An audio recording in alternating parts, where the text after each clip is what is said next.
الحمد لله رب العالمين، والصلاة والسلام على رسوله الكريم. أما بعد، فأعوذ بالله من الشيطان الرجيم. بسم الله الرحمن الرحيم. يا أيها الذين آمنوا اتقوا الله وكونوا مع الصادقين. صدق الله العظيم وصدق رسوله النبي الكريم الأمين. إن الله وملائكته يصلون على النبي يا أيها الذين آمنوا صلوا عليه وسلموا تسليما. الصلاة والسلام عليك يا سيدي يا رسول الله، وعلى آلك وأصحابك يا سيدي يا حبيب الله. الصلاة والسلام عليك يا سيدي يا خاتم النبيين، وعلى آلك وأصحابك يا سيدي يا خاتم المعصومين. مولاي صل وسلم دائما أبدا على حبيبك خير الخلق كلهم. يا أكرم الخلق ما لي من ألوذ به سواك عند حلول الحادث العممي. فإن من جودك الدنيا وذرتها، ومن علومك علم اللوح والقلم. يا رب بالمصطفى بلغ مقاصدنا واغفر لنا ما مضى يا واسع الكرم. مولاي صل وسلم دائما أبدا على حبيبك خير الخلق كلهم. اللہ تبارک و تعالیٰ کی حمد و ثنا اور آقا دو عالم نور مجسم شفیع امت صلی اللہ تعالی علیہ وسلم کی بارگاہ اقدس میں درود و سلام کا ہدیہ عقیدت پیش کرنے کے بعد، قبل اس کے کہ میں اپنے موضوع کو شروع کروں، جو دوست یہاں سائٹ پر تشریف فرمائے میرے سامنے آ جائیں تاکہ آپ کی زیارت بھی آسانی کے ساتھ ہو سکے. دور دور ہو کر نہ بیٹھے، میرے سامنے بالکل آئیں. آ جائیں ماشاء اللہ، سامنے آ جائیں، سامنے آ جائیں.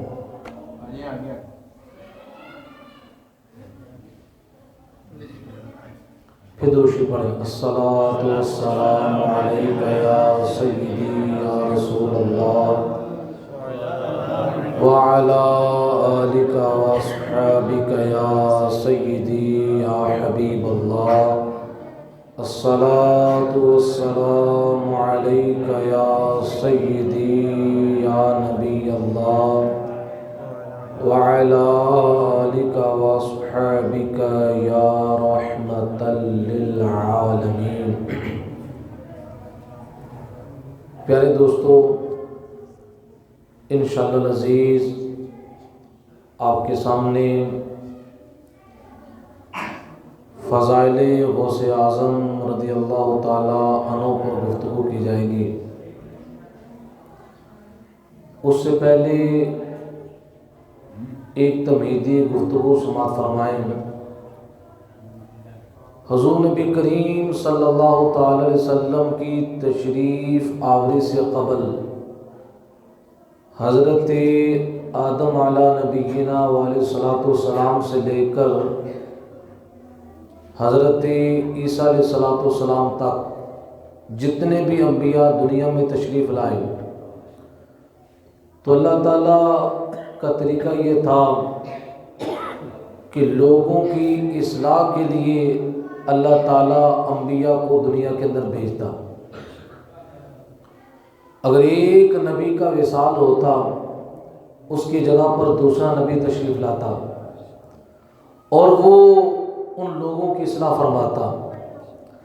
اسی طرح یہ سلسلہ چلتا چلتا جناب عیسیٰ علیہ الصلوۃ والسلام تک پہنچا۔ اس کے بعد حضور نبی کریم رؤوف الرحیم صلی اللہ تعالی علیہ وسلم دنیا کے اندر تشریف لائے، اور حضور نبی کریم صلی اللہ تعالی علیہ وسلم خاتم النبیین ہیں۔ کیا ہیں؟ اونچی آواز سے بولیں۔ اور خاتم النبیین یہ ہمارا عقیدہ ہے۔ کیا ہے؟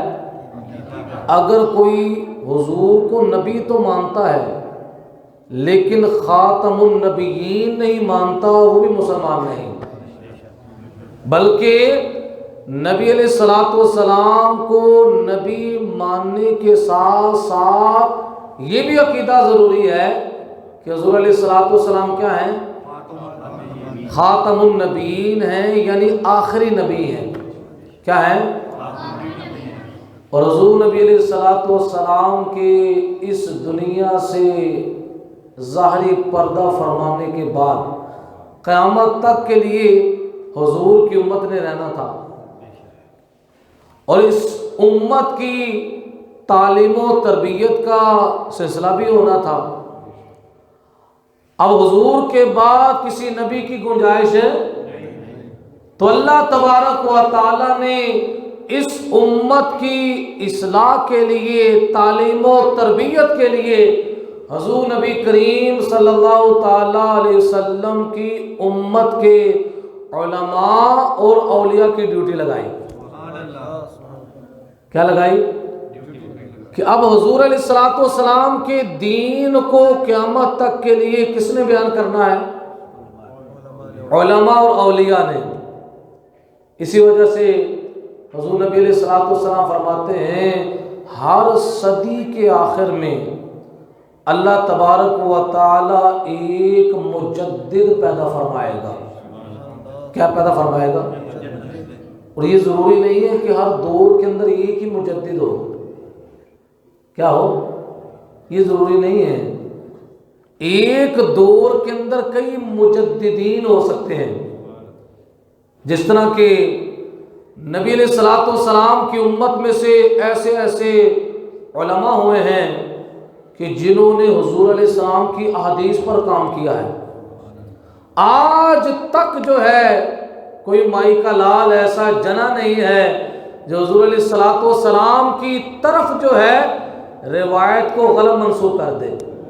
علماء نے ایسے اصول بنائے ہیں، ایسے ضوابط اور قواعد مقرر کیے ہیں کہ ان کی روشنی کے اندر پتہ چل جائے گا یہ فرمان رسول نہیں ہے۔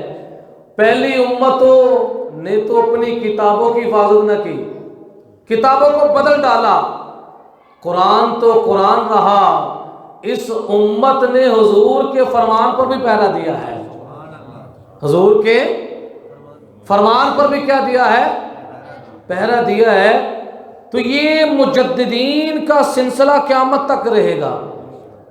انہی مجددین میں سے ایک مجدد جنہیں لوگ غوث اعظم کے نام سے یاد کرتے ہیں۔ کس کے نام سے یاد کرتے ہیں؟ اور آپ کا اسم گرامی کیا ہے؟ عبد القادر۔ آپ کا نام کیا ہے؟ عبد القادر ہے، لیکن کس لقب سے مشہور و معروف ہیں؟ غوث اعظم رضی اللہ تعالیٰ عنہ کے لقب سے مشہور و معروف ہیں۔ اور اللہ تعالیٰ نے بڑی شان عطا فرمائی۔ حضور غوث پاک رضی اللہ تعالیٰ عنہ کو میں بھی فتاوی رضویہ شریف کے اندر یہ پڑھ رہا تھا، حضرت ملا علی قاری رحمۃ اللہ تعالیٰ علیہ نے یہ بات لکھی ہے کہ حضرت امام حسن رضی اللہ تعالی عنہ نے جس وقت حضرت امیر معاویہ رضی اللہ تعالی عنہ کے حق میں خلافت سے دستبرداری فرما دی، کیا فرما دی؟ اور یہ دستبرداری فرمانی تھی کیونکہ حضور نے غیب کی خبر پہلے دی ہوئی تھی کہ میرا بیٹا جو ہے مسلمانوں کی عظیم دو گروہوں کے درمیان، دو جماعتوں کے درمیان کیا کروائے گا؟ صلح کروائے گا۔ یہ حضور علیہ السلام نے پہلے خبر دے دی تھی۔ تو جس وقت حضرت امام حسن مجتبی رضی اللہ تعالیٰ عنہ دستبرداری فرمائی تو اللہ تعالیٰ نے اس کے انعام کے اندر حضرت امام حسن رضی اللہ تعالیٰ عنہ کو مقام غوثیت عطا فرمایا، جسے غوثیت کبریٰ کہا جاتا ہے۔ کیا کہا جاتا ہے؟ غوثیت کبریٰ کہا جاتا ہے۔ اور آپ کی اولاد میں سے حضور غوث پاک رضی اللہ تعالیٰ عنہ کو یہ مقام عطا فرمایا۔ آپ کے بعد پھر قیامت کے قریب جس وقت حضرت امام مہدی تشریف لائیں گے تو یہی منصب جو ہے امام مہدی کی طرف منتقل ہو جائے گا۔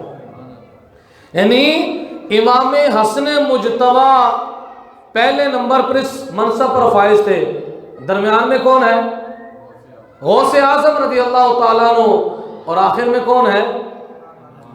حضرت امام مہدی رضی اللہ تعالیٰ عنہ۔ تو یہ اللہ کا فضل ہے۔ اللہ خود قرآن پاک کے اندر فرماتا ہے قُلْ إِنَّ الْفَضْلَ بِيَدِ اللَّهِ يُؤْتِهِ مَن يَشَاءُ۔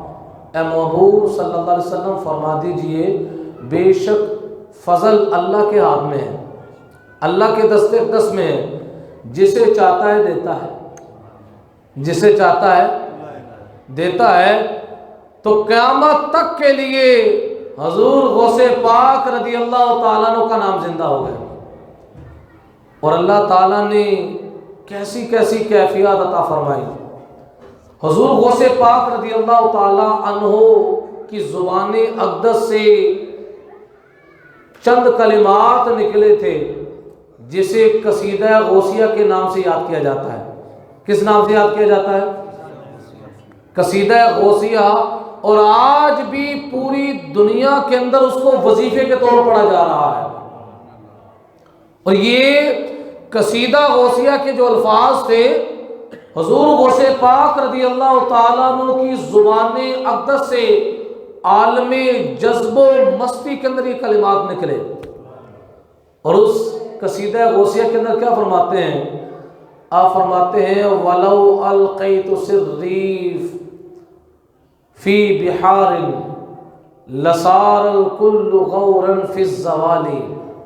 آپ فرماتے ہیں اگر میں اپنا روحانی راز دنیا کے سمندروں پر ڈالوں تو سمندروں کے پانی خشک ہو جائیں۔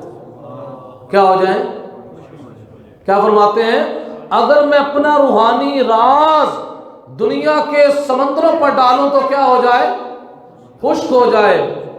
اور آگے فرماتے ہیں وَلَوْ أَلْقَيْتُ سِرِّي فِي جِبَالٍ لَدُكَّتْ وَاخْتَفَتْ بَيْنَ الرِّمَالِ۔ اور اگر میں اپنا روحانی راز دنیا کے پہاڑوں پر ڈالوں تو وہ سارے کے سارے پہاڑ ریت بن جائیں۔ کیا بن جائیں؟ اور آگے فرماتے ہیں وَلَوْ أَلْقَيْتُ سِرِّي فَوْقَ نَارٍ لَخَمِدَتْ وَانْتَفَتْ مِنْ سِرِّ حَالِي۔ اگر میں اپنا روحانی راز دنیا کی آگ پر ڈالوں تو آگ کیا ہو جائے؟ بجھ جائے۔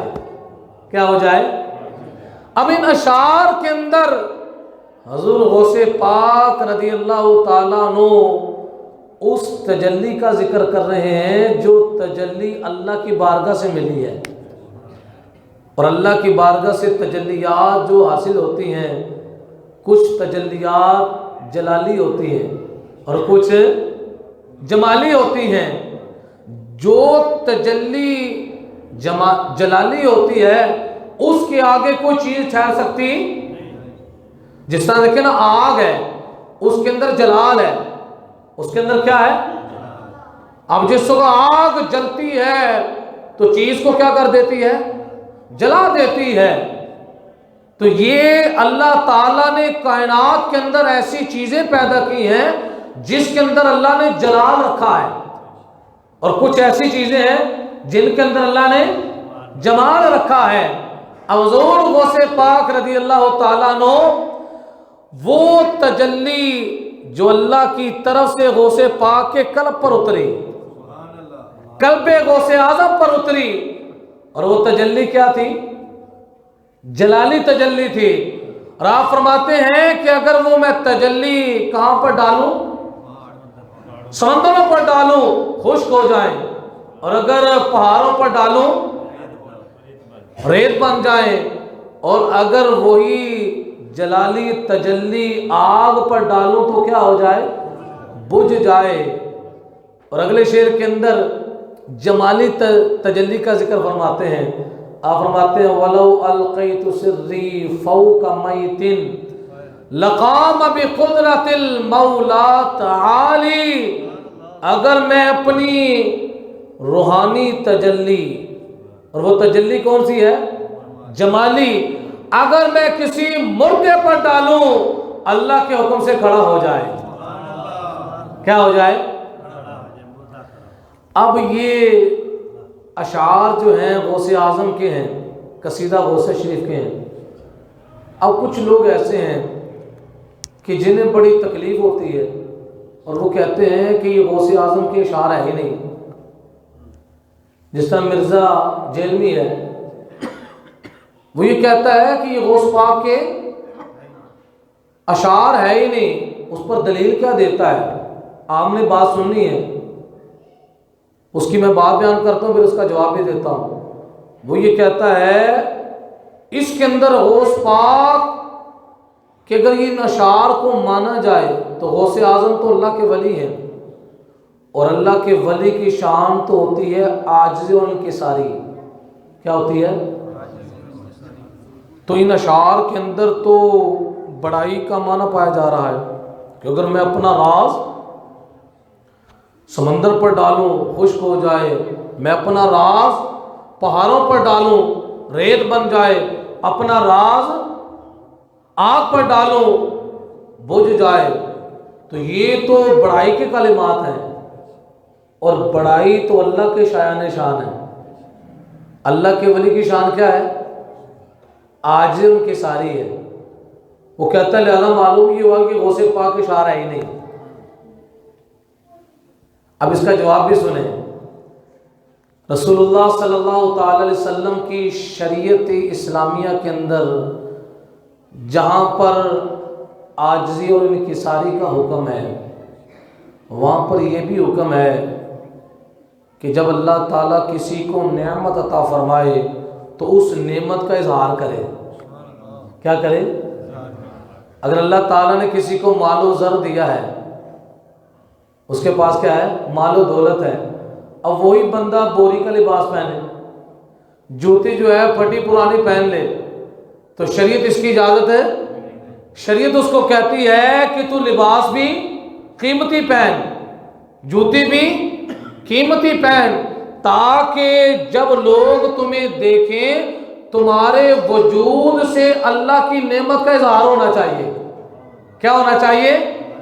تاکہ لوگوں کے ہاں یہ بات معلوم ہو کہ اللہ نے اس کو نعمت دی ہے اور یہ اللہ کی نعمت کا اظہار کر رہا ہے۔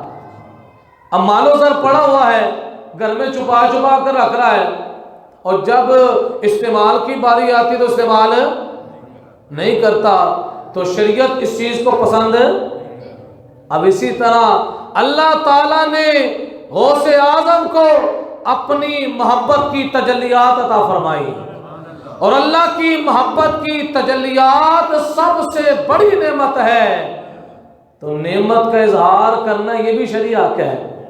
اسی وجہ سے آپ ان اشعار کے اندر تحدیث نعمت کے طور پر ان کیفیات کو ذکر فرما رہے ہیں، ان کیفیات کو۔ تو لہٰذا یہ کہنا یہ غوث پاک کے اشعار نہیں ہے، یہ بات درست ہے، کیونکہ غوث پاک ان اشعار کے اندر کیا کر رہے ہیں؟ تحدیث نعمت کو بیان کر رہے ہیں۔ اب دوسرا اعتراض یہ ہوتا ہے کہ یہ بات کیسے عقل میں آتی ہے کہ اپنی روحانی تجلی کو پانی پر ڈالے تو پانی خشک ہو جائے، اگر وہی روحانی تجلی پہاڑوں پر ڈالی جائے، پہاڑ اتنا مضبوط ہے، پہاڑ اتنا مضبوط ہے، یہ کیسے ہو سکتا ہے کہ پہاڑوں پر تجلیات کو ڈالا جائے تو پہاڑ کیا ہو جائیں؟ ریت بن جائیں۔ کوئی کہہ سکتا ہے نا اس پر دلیل بھی دے؟ چلے میں آپ کو دلیل دے دیتا ہوں۔ حضور نبی کریم صلی اللہ تعالی علیہ وسلم کی حدیث پاک ہے، حضور فرماتے ہیں کہ اللہ تعالیٰ نے جس وقت زمین کو پیدا فرمایا، کیا پیدا فرمایا؟ زمین کو پیدا فرمایا تو زمین کانپنے لگی، زمین، اللہ تبارک و تعالیٰ نے زمین کی کپکپاہٹ کو روکنے کے لیے بڑے بڑے پہاڑ پیدا کیے۔ اللہ خود قرآن میں فرماتا ہے وَالْجِبَالَ أَوْتَادًا، اللہ نے پہاڑوں کو اوتاد بنایا ہے۔ اوتاد کس کو کہتے ہیں؟ کیل، میخ کو کہتے ہیں۔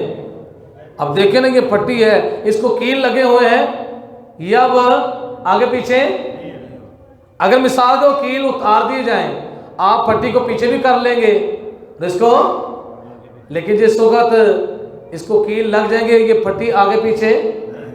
تو اللہ تبارک و تعالیٰ نے زمین کو ساکن کرنے کے لیے دنیا کے اندر بڑے بڑے پہاڑوں کو اس پر بنایا۔ پہاڑوں نے کیا کردار ادا کیا؟ میخ کا کام کیا۔ پھر فرشتوں نے پوچھا یا اللہ کیا پہاڑوں سے بھی زیادہ کوئی قوت والی چیز ہے جو پہاڑوں پر بھی غالب آ جائے؟ اللہ نے فرمایا ہاں، میں نے لوہا پیدا کیا ہے۔ کیا پیدا کیا ہے؟ لوہا جو ہے وہ پہاڑوں پر بھی غالب آ جاتا ہے۔ آپ دیکھیں نا آج گھروں میں ہم پتھر لگاتے ہیں، مسجد کے اندر لگاتے ہیں، مدرسوں کے اندر لگاتے ہیں، فیکٹری کے اندر لگاتے ہیں، وہ پتھر کے چھوٹے چھوٹے پیس ہوتے ہیں۔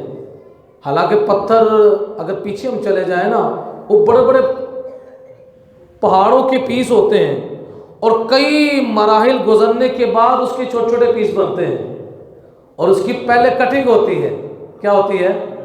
اور اللہ نے کیسا لوہے کے اندر یہ کمال رکھا، لوہے کو پہاڑ پر قوت اور غلبہ عطا فرمایا کہ لوہا جو ہے پہاڑ کو کیا کر دیتا ہے؟ کاٹ دیتا ہے۔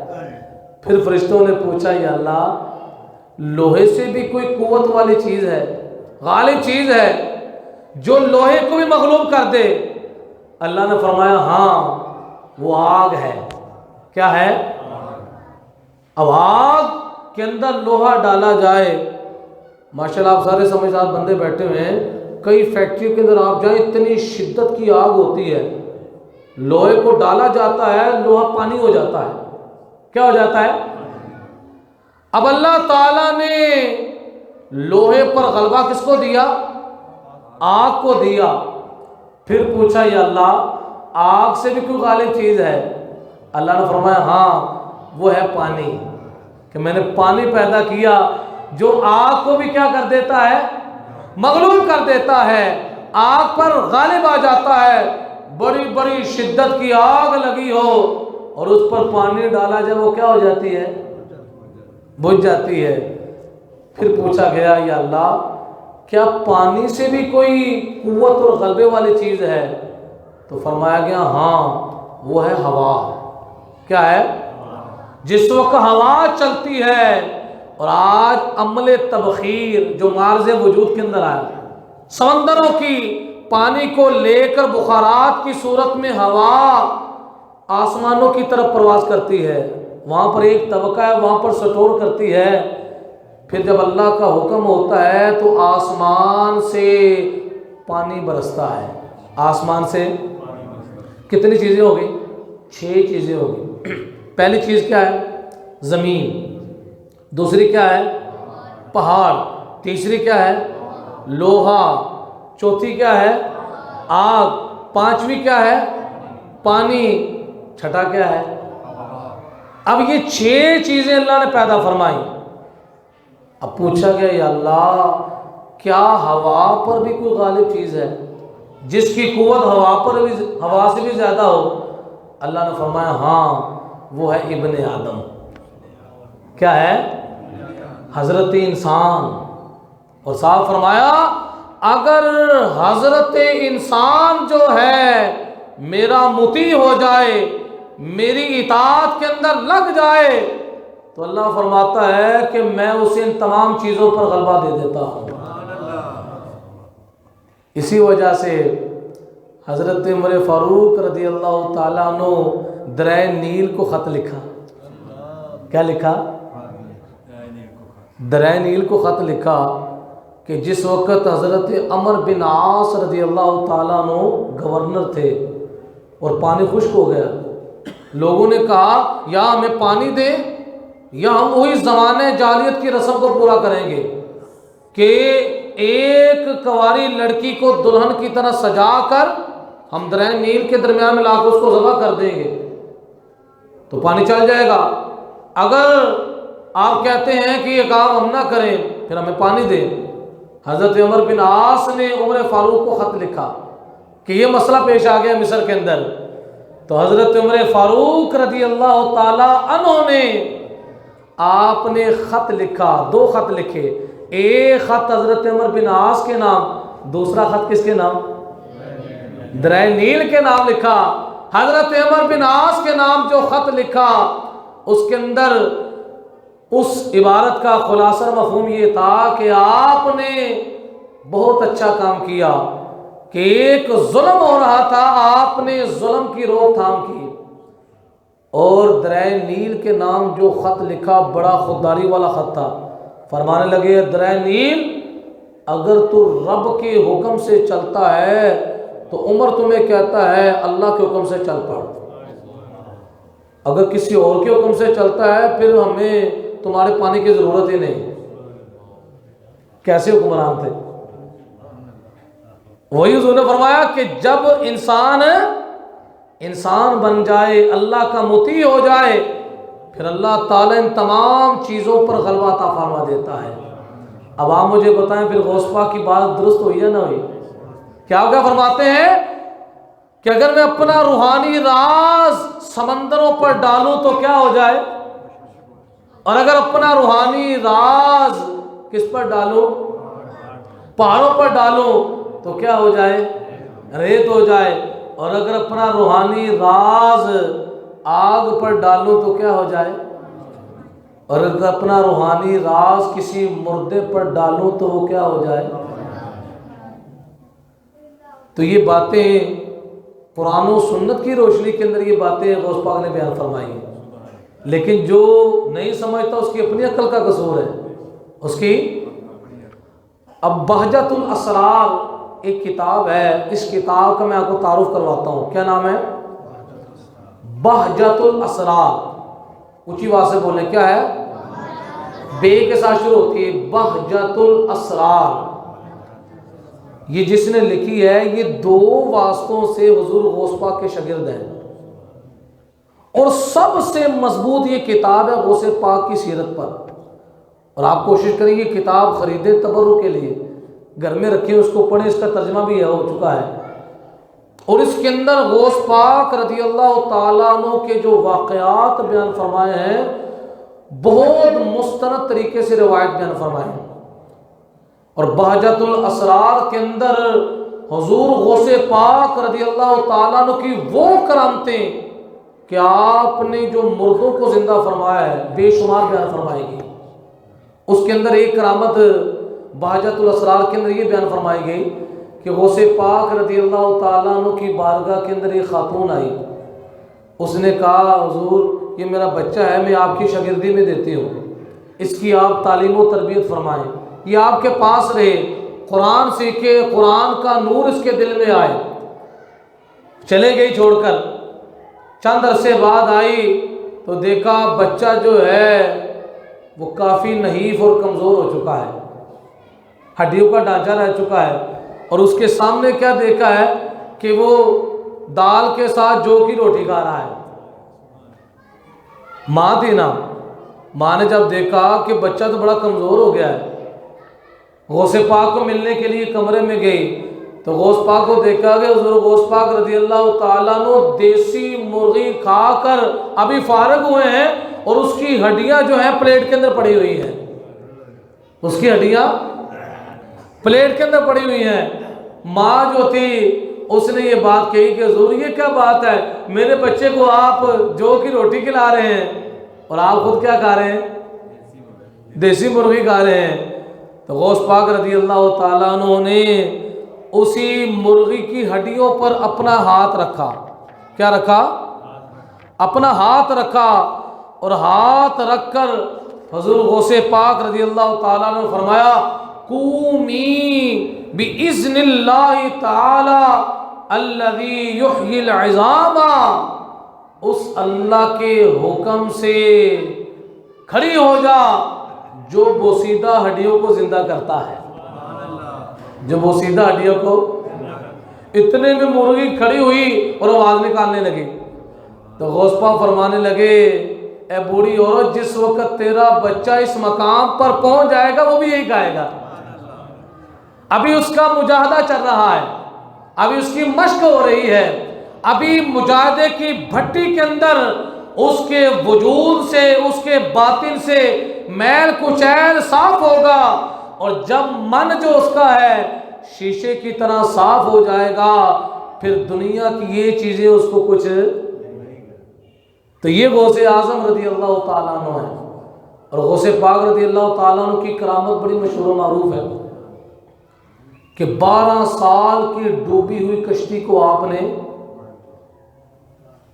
پانی کی سمندر پر ظاہر فرمایا، پانی کی سطح پر۔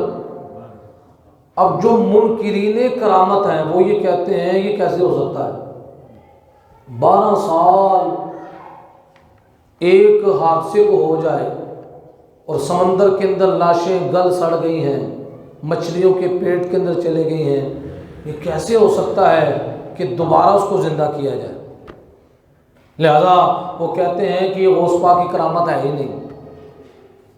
تو اس کے بارے میں بزرگوں نے لکھا ہے، بزرگوں نے یہ لکھا ہے کہ یہ کرامت جو ہے نہ قرآن کے خلاف ہے نہ رسول اللہ کے فرمان کے خلاف ہے، کیونکہ دنیا کے اندر مردوں کا زندہ ہونا جائز نہیں بلکہ واقع بھی ہوا ہے، جیسا کہ تیسرے پارے کے اندر حضرت عزیر علیہ السلام، تیسرے پارے کے اندر 259 نمبر آیت ہے سورہ بقرہ کی، کہ آپ کا گزر ایک بستی سے ہوا تو دیکھا بستی جو تھی اس کی حالت بڑی خستہ ہو چکی تھی، وہ پوری بستی جو ہے ویرانی کے اندر بدل چکی تھی۔ تو آپ نے دیکھا اور کہا یہ ویران ہونے کے بعد کیسی اس کے اندر خوشحالی آئے گی، کیسے آئے گی؟ یہ سوچ رہے تھے کہ آپ ایک درخت کے نیچے بیٹھے ہوئے تھے، گھر سے سالن بھی لیا ہوا تھا، سال مشروب بھی تھا، اور آپ کی سواری بھی تھی دراز گوشت، وہ آپ کے قریب ہی تھا۔ اتنے میں آپ نے کہا تھوڑی دیر کے لیے میں آرام کرتا ہوں۔ وہ آرام کیا کیا، اللہ نے روح کیا فرما لی، قبض فرما لی۔ پورا 1 صدی آپ وہاں پر رہے۔ کتنا؟ پورے 100 سال۔ جب 100 سال گزرنے کے بعد اس شہر کے اندر خوشحالی آئی، اس کی دوبارہ تعمیر ہو گئی۔ 100 سال کے بعد جب اللہ نے دوبارہ روح لٹائی تو اللہ تعالیٰ نے حضرت عزیر سے پوچھا، عزیر آپ بتائیں آپ یہاں پر کتنا عرصہ ٹھہرے ہیں؟ تو حضرت عزیر کہنے لگے یا اللہ عز و جل میں یہاں پر 1 دن یا دن کا کچھ حصہ ٹھہرا ہوں۔ اللہ نے فرمایا نہیں، بلکہ آپ یہاں پر پورے 100 سال ٹھہرے ہیں۔ کیا ٹھہرے ہیں؟ اب یہ غوث پاک کی 12 سال کی کشتی کو روتے ہیں کہ یہ نہیں ہو سکتا، اور عزیر علیہ السلام کتنے عرصے کے بعد زندہ ہوئے ہیں؟ 100 سال کے بعد زندہ ہوئے ہیں، اور یہ زندہ کرنا اللہ کی قدرت ہے۔ اب کوئی کہہ دے حضرت عزیر علیہ السلام کو تو زندہ اللہ نے کیا تھا، اور 12 سال کی جو کشتی کی بات ہے اس کے بارے میں کہا جاتا ہے غوث پاک نے اس کو کیا کیا ہے؟ زندہ کیا ہے۔ تو اس کا جواب یہ ہے کہ اگر اللہ تعالیٰ اپنی قدرت کو دنیا میں ظاہر فرمائے بغیر کسی واسطے کے تو اس کو کہا جاتا ہے قدرت۔ اگر کوئی خلاف عقل کام دنیا میں کیا ہو؟ ظاہر ہو، اور بغیر کسی واسطے کے، بغیر مخلوق کے واسطے سے اللہ اگر ظاہر فرمائے اس کو کیا کہا جاتا ہے؟ اس کو قدرت خداوندی کہا جاتا ہے۔ کیا کہا جاتا ہے؟ اور اگر اللہ تعالیٰ کسی کے واسطے کے ساتھ خلاف کام کو صادر فرمائے، اب وہ مخلوق کا واسطہ اللہ کا نبی بھی ہو سکتا ہے، اللہ کا ولی بھی ہو سکتا ہے۔ اگر اللہ کے ولی کے ذریعے سے اللہ کوئی خلاف عقل کام دنیا میں ظاہر فرمائے تو اس کو کیا کہا جاتا ہے؟ معجزہ کہا جاتا ہے۔ کیا کہا جاتا ہے؟ اور اگر اللہ تعالیٰ کسی ولی کے ذریعے سے خلاف عادت کام دنیا میں ظاہر فرمائے اس کو کیا کہا جاتا ہے؟ وہ عمل کس کا ہوتا ہے؟ حقیقت کے اندر وہ اللہ کا ہوتا ہے، لیکن اللہ تعالیٰ کی مرضی ہے، چاہے بغیر واسطے کے وہ ظاہر فرما دے اور چاہے کسی کے واسطے سے فرمائے۔ اب جیسے ڈوبا ہوا سورج واسطے کے ساتھ، حضور کے واسطے کے ساتھ واپس پلٹا، کیا ہوا؟ یہ حضور کا معجزہ ہوا اور اللہ کی قدرت ہوئی۔ اللہ کی کیا ہوئی؟ میرے آقا علیہ الصلوۃ والسلام کو کنکریوں نے دیکھ کر کلمہ پڑھا۔ اب کنکریوں کا کلمہ پڑھنا یہ خلاف عادت کام ہے، اور یہ کیا کہلایا؟ حضور کا معجزہ کہلایا اور اللہ کی قدرت کہلائی۔ اب یہاں بھی یہ ہے 12 سال کے بعد حضور غوث پاک رضی اللہ تعالیٰ عنہ نے اس کشتی کو پانی کی سطح پر جو ظاہر فرمایا تو یہ غوث پاک کی کرامت تھی اور اللہ تعالیٰ کی قدرت کاملہ تھی۔ تو یہ مقام اللہ تعالیٰ نے غوث اعظم کو عطا فرمایا ہے۔ لیکن بیان کے اختتام سے پہلے کچھ باتیں یہ بھی عرض کرنا چاہتا ہوں کہ ہم صرف کرامتوں پر نہ رہ جائیں۔ جیسا ہوتا ہے غوث پاک کی 11ویں دلوائی، کھانا کھایا، چاہے بریانی ہو چاہے قورمہ ہو، کھایا اور کہا کیا بات ہے غوث اعظم کی۔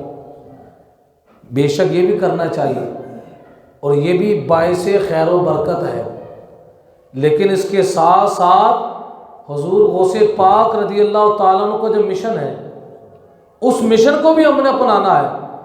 اب غوث پاک کتنے پائے کے ولی تھے، لیکن کرتے کیا تھے؟ مدرسے کے اندر بیٹھ کر طلباء کو پڑھاتے تھے۔ کیا کرتے تھے؟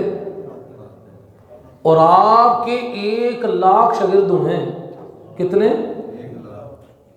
اور آپ اس سے اندازہ لگائیں 1 لاکھ شاگرد ہو تو پوری دنیا کے اندر پھیلا ہوگا، کہاں کہاں گیا ہوگا، اور اسلام کے جھنڈے کو اس نے وہاں پر گاڑا ہوگا۔ روزانہ آپ اپنے مدرسے کے اندر 18 اسباق پڑھاتے تھے۔ کتنے اسباق؟ آج جو درس نظامی کے مدارس چل رہے ہیں زیادہ سے زیادہ استاد 8 سبق پڑھا لے گا، 8 سبقوں کے بعد وہ سکت و طاقت ذہن تھک جاتا ہے۔ لیکن میرے غوث پاک کی شان دیکھیں، روزانہ کتنے اسباق پڑھاتے تھے؟ 18 اسباق پڑھاتے تھے۔ اور اسی قصیدہ غوثیہ کے اندر علم کی اہمیت کو اجاگر کرتے ہوئے فرماتے ہیں درست العلم حتی صرت قطبا، میں علم دین کا درس دیتا رہا یہاں تک کہ اللہ تعالیٰ نے مجھے مقام قطبیت پر فائز فرما دیا۔ تو ہم غوث پاک کا نام لینے والے ہیں نا، تو ہم نے غوث پاک کی تعلیمات پر بھی عمل کرنا ہے۔ غوث پاک نے کتابیں لکھی ہیں اور ایسی ایسی کمال کی کتاب، آپ کی کتاب اصول دین، اس کے اندر آپ نے علم العقائد کو بیان فرمایا کہ اللہ کی توحید کے حوالے سے ہمارا کیا عقیدہ ہونا چاہیے، نبوت اور رسالت کے حوالے سے عقیدہ۔ یعنی اگر آپ اس کتاب کو پڑھیں تو بندہ یہ سمجھتا ہے چاہے کسی مولوی نے لکھی ہو. آج لوگ کہتے ہیں نا مولویوں کی لائن اور ہوتی ہے اور فقیروں کی لائن ان کی آپس میں لگتی ہے. حالانکہ یہ بات غلط ہے. جو بھی ولی ہے اس کا عالم ہونا ضروری ہے. اس کا آپ مجھے ایک ولی دکھا دیں کہ جو ولی ہو عالم نہ ہو. داتا صاحب رحمۃ اللہ تعالی علیہ شہر لاہور کے اندر جلوہ گر ہیں, اتنے بڑے عالم ہیں کہ آپ کی جو کتاب کشف المحجوب ہے اس کا مطالعہ کرنے کے بعد بندے کو پتہ چلتا ہے کہ داتا صاحب کی علمی شان کیا ہے, کہ آپ اتنے بڑے عالم ہیں. اور حضور غوث پاک رضی اللہ تعالی عنہ کی کتابوں کا مطالعہ کرنے کے بعد پتہ چلتا ہے کہ اللہ تبارک و تعالی نے غوث پاک رضی اللہ تعالیٰ عنہ کو کیا شان عطا فرمائی ہے. اور کرتے کیا تھے؟ واز کرتے تھے. حضور غوث پاک جمعہ پڑھاتے تھے, اور جمعہ پڑھانا بھی کسی انتظامیہ کے کہنے سے نہیں تھا. جس طرح آج کل ہمارا ہوتا ہے نا, آج کل یہ ہوتا ہے, ماحول ہی بدل گیا ہے. غوث پاک رضی اللہ تعالیٰ فرماتے ہیں کہ ظہر کی نماز سے پہلے کی بات ہے کہ میں اپنے کمرے کے اندر بیٹھا ہوا تھا, اتنے میں سرکار دو عالم صلی اللہ تعالی وسلم تشریف لائے. اور حضور نے فرمایا اے بیٹا عبد القادر جیلانی, تم واز کہا کرو, تقریر کیا کرو, کہ تمہاری تقریر سے مخلوق خدا کو فائدہ ہوگا. ایک تقریر وہ ہوتی ہے کہ آپ کسی کو کہ یہاں تقریر کرو, میں کسی کو کہ وہ تقریر کرے. ایک تقریر وہ ہوتی ہے کہ رسول کائنات صلی اللہ تعالی علیہ وسلم فرمائے کہ تقریر کیا کرو.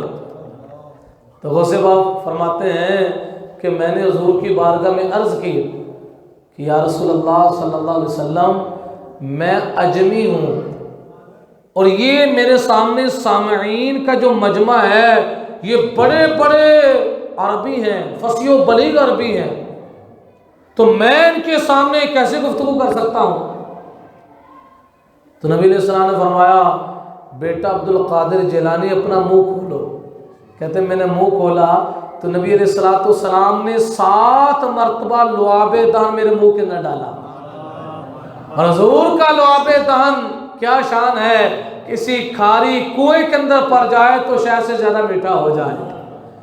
تو اللہ تعالیٰ نے اس لعاب مصطفیٰ کی برکات حضور غوث پاک کو کیا عطا فرمائی ہوں گی. 7 مرتبہ لعاب دہن ڈالا. تو غوث پاک فرماتے میں اپنے گھر سے نکلا, مسجد کی طرف بڑھا, مجھے نہیں پتا چلا کہاں کہاں سے لوگ آ رہے ہیں. آج کل تو لوگوں کو بلانے کے لیے دعوت دینی پڑتی ہے, میسج کرنے پڑتے ہیں, اشتہار لگانے پڑتے ہیں, فلیکسوں کا استعمال کیا جاتا ہے, جتنا تشہیری اسباب اور سامان اس کو اختیار کیا جاتا ہے. لیکن غوث پاک فرماتے ہیں میں مسجد میں آیا تو پوری مسجد جو ہے نمازیوں سے کھچا کھچ بھر گئی. ظہر پڑی, ظہر کے بعد میری تقریر تھی. کہتے تقریر کے لیے جب میں کھڑا ہونے لگا, لوگوں کے روب اور ہیبت کی وجہ سے میرا جسم جو ہے پسینے سے شرابور ہو گیا. کیا ہو گیا؟ پسینے سے شرابور ہو گیا. اتنے میں مولا علی سرکار آئے. کون آئے؟ حضرت مولا علی سرکار تشریف لائے. فرمانے لگے بیٹا عبد القادر جیلانی واز کیوں نہیں کرتے؟ واز کرو, تمہارے واز سے لوگوں کو فائدہ ہوگا. تو غوث اعظم فرماتے ہیں کہ میں نے مولا علی سے عرض کی کہ حضور میری حالت دیکھ رہے ہیں کہ میرا جسم جو ہے پسینے سے شرابور ہے. کہتے مولا علی فرمانے لگے بیٹا اپنا منہ کھولو. میں نے منہ کھولا تو مولا علی نے 6 مرتبہ اپنا لعاب دہن حضور غوث پاک کے منہ میں ڈالا. تو جس وقت جانے لگے تو میں نے ان کا ہاتھ پکڑا اور کہا حضور نے 7 مرتبہ ڈالا, آپ 6 مرتبہ ڈال رہے ہیں, آپ نے 7 کا عدد پورا کیوں نہیں کیا؟ تو فرمانے لگے اس وجہ سے تاکہ حضور کے ساتھ برابری نہ ہو جائے. حضور کے ساتھ تو پھر کیا تھا, اس مجلس میں ایسا فیض کھلا کہ غوث پاک کی مجلس واز کے اندر کئی جنازے اٹھا کرتے تھے. لوگوں کے دل خوف خداوندی سے پھٹ جایا کرتے تھے۔ اگر اسی مجلس واعظ کے اندر چور آتا تو چور چوری سے توبہ کر لیتا، اگر کوئی شرابی آتا تو غوث پاک کی مجلس کے اندر وہ شراب سے توبہ کر لیتا۔ تو یہ غوث اعظم کی شان ہے کہ غوث اعظم کون ہے؟ جو مدرسے میں پڑھانے والے ہیں۔ یہ ولیوں کی شان ہے۔ کیا ہے؟ آج کیا ہوتا جا رہا ہے، وہ فقیر جو ہوتا ہے وہ صرف حجرے کے اندر بیٹھ کر کیا کرتا ہے؟ تسبیح پر منکب کے من کا وہ پھینکتا ہے، یہ تصور بن گیا ہے۔ حالانکہ ایسی بات ہے، اگر ہم اپنے اسلاف کو پڑھیں تو ہمارے اسلاف کی یہ شان ہوا کرتی تھی کہ جس وقت اسلام کو جان دینے کی باری آتی تو اللہ کا ولی جو ہے میدان جہاد کے اندر بھی نظر آتا تھا، اور رسول اللہ صلی اللہ تعالی علیہ وسلم کے دین کو ابلاغ اور تبلیغ کی صورت کے اندر کبھی منبر پر نظر آتا، کبھی مدرسے کے اندر مدرسے کی مسند پر نظر آتا۔ کیا آتا؟ مدرسے کی مسند پر بیٹھ کر طلباء کو قرآن و سنت کی تعلیم دیتا ہوا نظر آتا۔ اور اتنے بڑے عالم تھے، اتنے بڑے عالم تھے کہ 4 فقہ کے اندر آپ فتویٰ دیا کرتے تھے۔ فقہ حنفی، فقہ مالکی، فقہ شافعی، فقہ حنبلی، 4 فقہ کے اندر آپ فتویٰ دیا کرتے تھے۔ اتنی مہارت تھی، آج ایک فقہ کا ماہر نہیں ملتا۔ تو غوث پاک 4 فقہ کے اندر اتنے ماہر تھے کہ آپ 4 فقہ کے مطابق کیا دیا کرتے تھے؟ فتویٰ۔ اور آپ ایک دفعہ اپنی مجلس واعظ کے اندر موجود تھے، قرآن پاک کی آیت کی تفسیر بیان کر رہے تھے۔ 17 انداز سے آپ نے قرآن پاک کی آیت کی تفسیر فرمائی۔ تو بہت بڑے محدث ابن جوزی، وہ بھی آپ کی مجلس واعظ کے اندر بیٹھے ہوئے تھے، وہ سارا لا رہے تھے۔ کیا کر رہے تھے؟ سارا لا رہے تھے۔ مقصد کہنے کا تھا کہ جو آپ نے 17 تفسیریں بیان کی ہیں مجھے بھی آتی ہیں۔ کیا آتی ہیں؟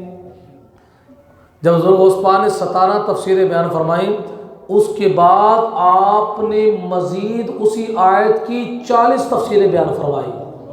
کیا بیان فرمائی؟ 40 تفسیریں بیان کرنے کے بعد آپ نے فضا کے اندر نعرہ لگایا، آپ نے فرمایا اب ہم کال سے فارغ ہوئے ہیں، اب حال کی طرف آتے ہیں۔ کیا آتے ہیں؟ تو علامہ ابن جوزی دنگ رہ گیا کہ اللہ تعالیٰ نے غوث پاک کو یہ علم عطا فرمایا۔ اسی وجہ سے حضرت سید کبیر احمد رفاعی، کیا نام ہے؟ سید کبیر احمد رفاعی بہت پائے کے ولی کامل ہوئے۔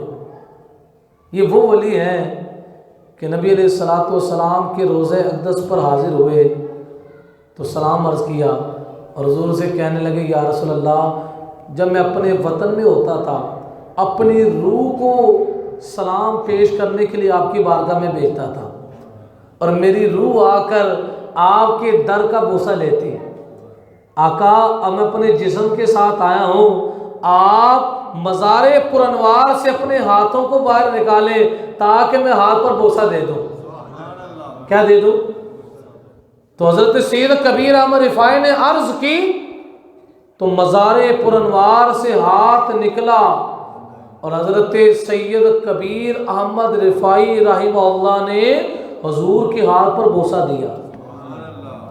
تو یہ سید کبیر احمد رفاعی شان غوث اعظم بیان کرتے ہیں۔ کیا بیان کرتے ہیں؟ فرماتے ہیں غوث اعظم کی شان یہ ہے کہ ان کے دائیں ہاتھ کی طرف شریعت کا سمندر بہہ رہا ہے۔ کس کا سمندر بہہ رہا ہے؟ اور بائیں ہاتھ کی طرف حقیقت کا سمندر بہہ رہا ہے۔ آپ فرماتے ہیں کہ اللہ نے غوث پاک کو یہ شان دی ہے، ان بہتے ہوئے سمندروں میں سے جس میں سے چاہیں پانی پی لیں۔ یعنی کیا شان اللہ تعالیٰ نے حضور غوث پاک رضی اللہ تعالیٰ عنہ کو عطا فرمائی ہے۔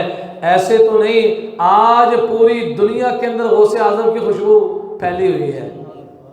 آج اگر بندہ دنیا سے چلے جائے اس کو کوئی یاد نہیں کرتا، آج پوری دنیا کے اندر حضور غوث پاک رضی اللہ تعالیٰ عنہ کے نام کا چرچا ہو رہا ہے، آپ کا تذکرہ خیر ہو رہا ہے۔ اللہ تعالیٰ کی بارگاہ میں دعا ہے اللہ تعالیٰ ہمیں قرآن و سنت کا فہم عطا فرمائے اور سیرت غوث اعظم رضی اللہ تعالیٰ عنہ پر عمل کی بھی توفیق عطا فرمائے۔ وآخر دعوانا ان الحمد للہ رب العالمین۔